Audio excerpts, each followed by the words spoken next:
Hello travelers, Boardman21 here, and today got an updated Warpath Echo Void Knight for you. This one's going to be just a bit better than the previous one due to some legendaries that we've been stacking. We did get lucky and got a 1 LP Apotheosis Maul, which allowed us to get void damage on it. I've actually had 2 of those drop. One of them finally rolled tier 7 void damage on it, which was really awesome on our second try.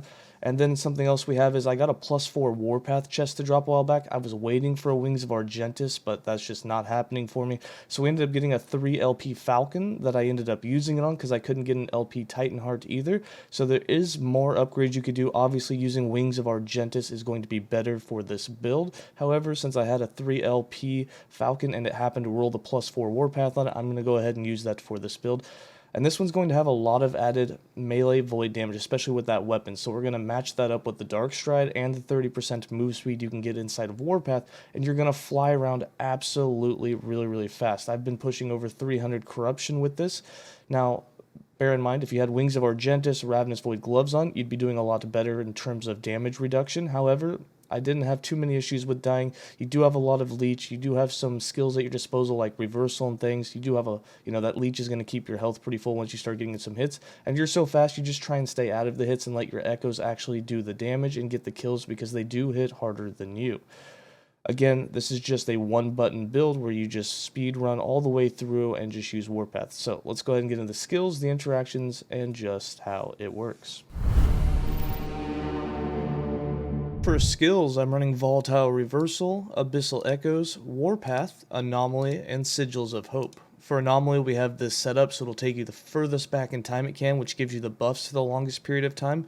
And those buffs will be attack speed, move speed, and then the other thing is you will set off a time rift, and that time rift will make enemies that it hit take 30% more damage.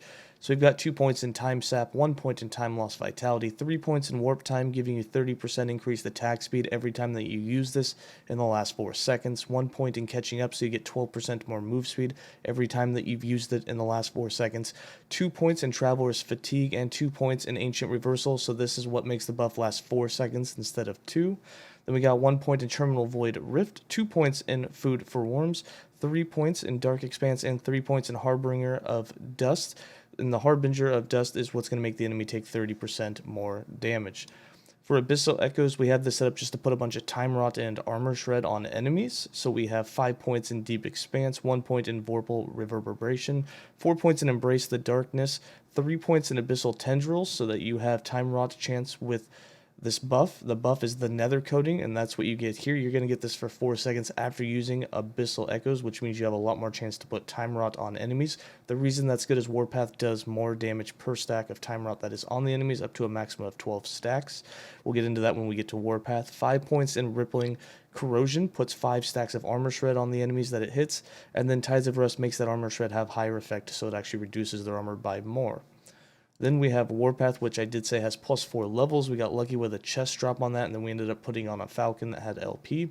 And the extra points you don't really need. You can switch these around, and I'll go over that. But first, let's just have it the way that I have set up, and that is 3 points in Quicksilver Wind so that you move a lot faster, 2 points in Unchained for a -4 mana cost, 3 points in Void Spiral for extra void damage, 1 point in Echo Knight, 1 point in Apocalypse Whirl, and 3 points in Maul of the Deep. This is where the Time Rot is very important. You get 15% more hit damage per stack up to that 12 stacks. So if you have 12 stacks on an enemy, you're doing 180% more damage against that enemy. Then 1 point in Iron Reach, 2 points in Rolling Still, 2 points in Cyclone of War, 2 points in Battle Master's Blade, and 4 points in Dark Nexus. Now, if you do not have a +4 Warpath or even a +2, and you have no additional skills, you only have 20, take 3 points out of Dark Nexus and put 1 point in Reckless Spin. So you'll be down 2 points, but this will get rid of the cost, and you'll still have a little bit of mana being generated.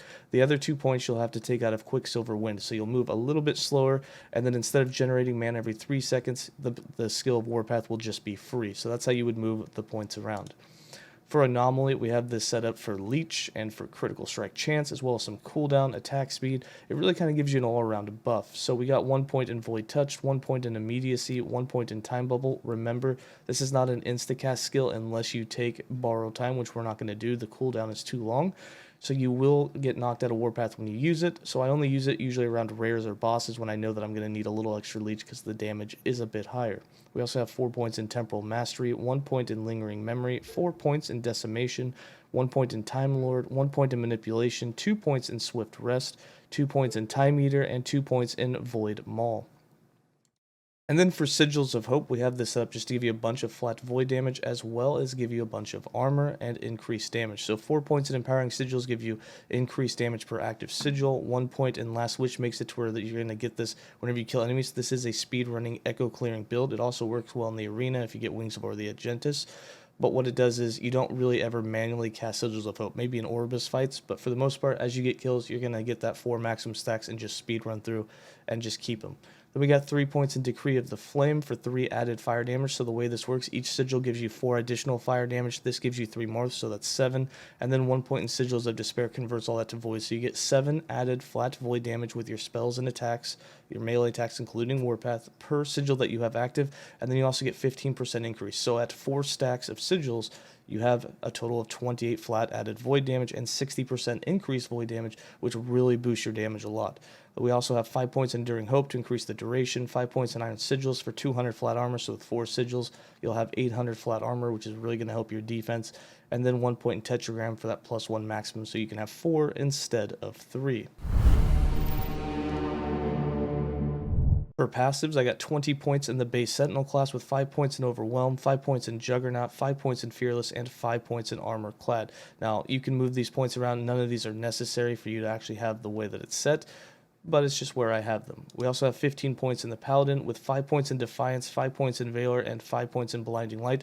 This is to unlock Sigils of Hope. Again, if you're struggling with Elemental Resist, feel free to take 3 points out of Valor and put them in Defiance instead for a little bit more Elemental Resist help.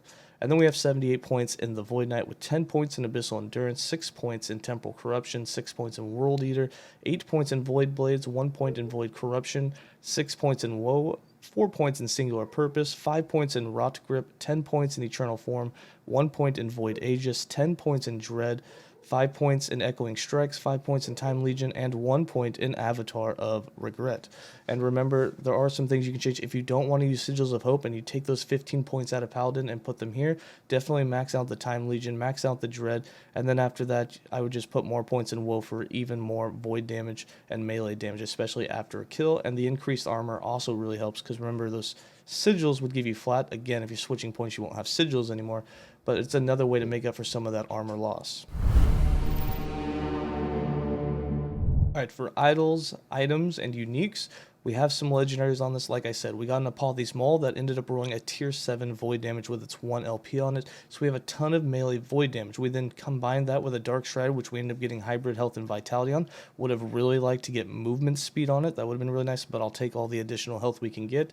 And then we also have a 3 LP Falcon, which did have increased health. It had the +4 to Warpath, which is huge, and then the stun avoidance obviously is the most useless stat, because stun avoidance, especially in Warpath, you can get stunned already. Don't need, but these were the stats that we rolled for it, so it worked out quite well. The +4 Warpath was all that I was worried about. Again, if you're looking for damage reduction, a Wings of Argenteus is going to be better, but I still have not found one with LP on it, so I had no chances to get the +4 Warpath on one. However, when we find one of those down the road, we will make the switch to a Wings of Argenteus with LP on it, just so that you can have that 40% DR and the haste on hit, which is very helpful. For everything else, you're basically going for void damage and stuff. I'm going to put a luxury planner and a budget planner below, just like we're doing in all of our videos now. There are some things on this that you won't want that I'll fix for the build planner, such as on the gloves, the 28 ward gained on potion use, obviously useless. Melee attack speed would be better. The 40% increased critical strike chance, not that bad, but again, not something you're really building into too much. Again, this is basically just a hit damage build, but first with a time rot. Critical strike chance does help, but your critical strike chance is so low because your base is only 5%. It's not going to do a whole lot for you.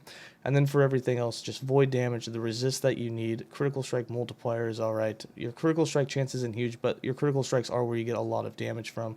And then the main thing on the helm that you want is increased echo damage when a skill echoes, because your echoes are going to be doing more damage than you, and you're just kind of leaving them behind to clean up the whole mess as you speed run through the echoes. And then with the bone amulet for all of that extra resist. For idols, Increased echo damage when a skill echoes and increased melee void damage are going to be the best hybrid 1x4s that you can get, and they're really going to boost your damage a bit, so make sure to get those. You can also get melee void damage on 1x3s and increased Warpath area, which is really nice because the more area you get with Warpath, the more that your echoes can overlap, and that allows you to take out single targets much, much better. As for 1x1s and 1x3s, I went with as much elemental resist as possible.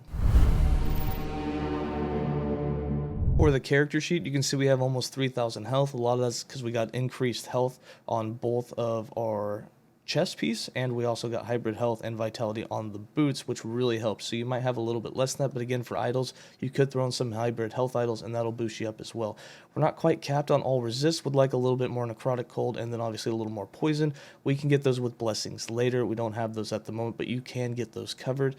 You can also get additional armor if you want, but right now we're sitting at about 19% armor. But again, when you have all of your sigils active, which I can throw all 4 of them here, we're sitting closer to 40% DR, which is much better for you, and you're going to feel a lot tankier when you have that. Again, if you have Wings of Argenteus or Ravenous Void Gloves, that damage reduction will also help you, and you're going to feel much, much tankier.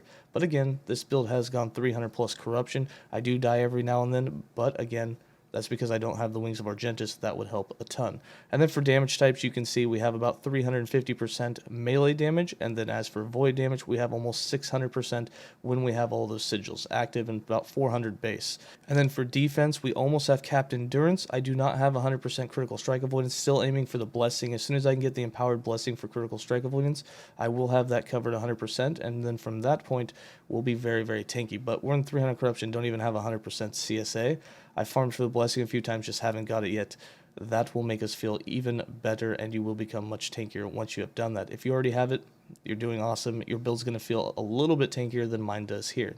And then for how to play the build, as you can see, all you do is you just use Warpath, and you just zoom around, and that's all you have to do.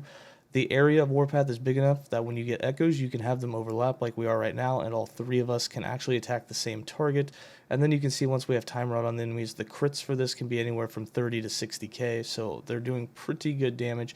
The echoes obviously hitting harder than you are. And then if we get 4 sigils out here, and you do it, you can see your damage will be even a bit higher. So for me, I'm doing 20 to 30k crits, and then the echoes are doing 50k plus. So it's actually pretty damaging in terms of, Warpath hit damage, and it can take out things decently. But again, there are faster killing builds out there, so make sure your sigils are up, make sure you have Anomaly if you need a little extra leech, but that's just how you play the build. For the most part, you just zoom with Warpath. Very straightforward and works quite well. And again, you don't have to manually cast the sigils. The sigils will proc on kills. So when you're just running through echoes, even your echoes getting kills is going to proc them for you, and you'll be to 4 in no time. As for leveling this build, you can level with Warpath from level 1. I have a leveling guide for this build, which I will link below. It's for a Void Knight Echo. We have the exact same setup. Might be a little bit different since this is endgame and that one ends at 75, but it will work to get you going with this build. And of course, I will again put in the budget planner and the luxury planner so that you'll have an idea of what to start with and then what you are really aiming for in the endgame in terms of legendaries and exalteds. And that'll be it for this leveling guide. Hope you guys enjoyed it, and as always, stay safe and enjoy some gameplay.